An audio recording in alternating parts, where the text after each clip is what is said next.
गांव के एक छोटे से घर में रामलाल नाम का एक मेहनती व्यक्ति अपने माता पिता के साथ रहता था। उसकी माँ सावित्री देवी और पिता धर्मपाल किसान थे।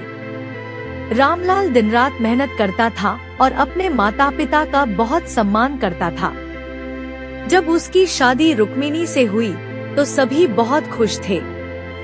रुक्मिणी एक अमीर घर की बेटी थी और उसे काम करने की आदत नहीं थी। वह बहुत आलसी थी और दिन भर आराम करने और खाना खाने में लगी रहती थी। शादी के बाद जब रुक्मिणी पहली बार ससुराल आई तो सारा गांव उसे देखने आया। वह सुंदर थी, लंबे घुंघराले बाल, गोरा रंग, बड़ी बड़ी आँखें और लाल रंग की साड़ी पहने हुए थी। लेकिन घर में घुसते ही उसने ठंडी आह भरी और चारपाई पर बैठ गई। सावित्री देवी ने कहा, बहू जरा चाय बना दो। रुक्मिणी ने लंबी जम्हाई ली और बोली, माँ जी मैं बहुत थक गई हूँ, आप ही बना लीजिए। रामलाल सुबह सूरज उगने से पहले उठ जाता था, खेतों में काम करता, फिर बाजार जाता और फिर घर के कामों में मदद करता। लेकिन रुक्मिणी को सुबह उठना भी पसंद नहीं था।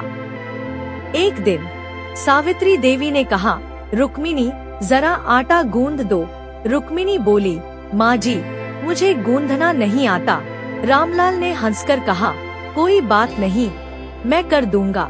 इस तरह धीरे धीरे सारे काम रामलाल और उसकी माँ ही करने लगे। एक दिन सावित्री देवी ने एक तरकीब सोची। उन्होंने कहा, अगर इसे प्यार से नहीं समझाया गया तो इसे सबक नहीं मिलेगा।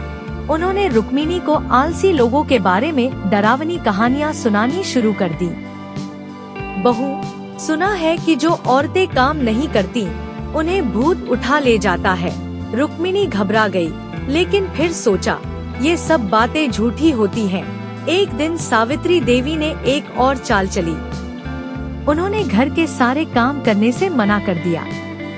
रामलाल ने भी माँ का साथ दिया और कहा, अब से जो खाना बनाएगा वही खाएगा। रुक्मिणी को मजबूरी में उठना पड़ा। उसने पहली बार रसोई में कदम रखा और रोटी बनाने की कोशिश की, लेकिन रोटी गोल बनने की बजाय भारत का नक्शा बन गई। सारा घर हंस पड़ा। धीरे धीरे उसने सब काम सीखना शुरू कर दिया।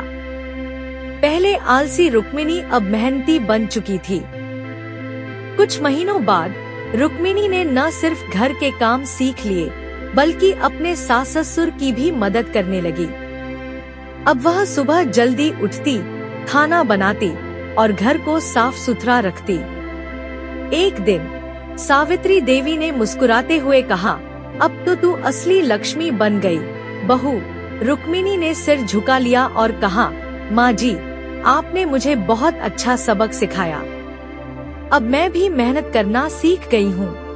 सारा परिवार खुशी खुशी रहने लगा। इस कहानी से हमें सीखने को मिलता है कि मेहनत से ही जीवन सुंदर बनता है। आलस को त्याग कर हम अपने परिवार और समाज के लिए बेहतर योगदान दे सकते हैं।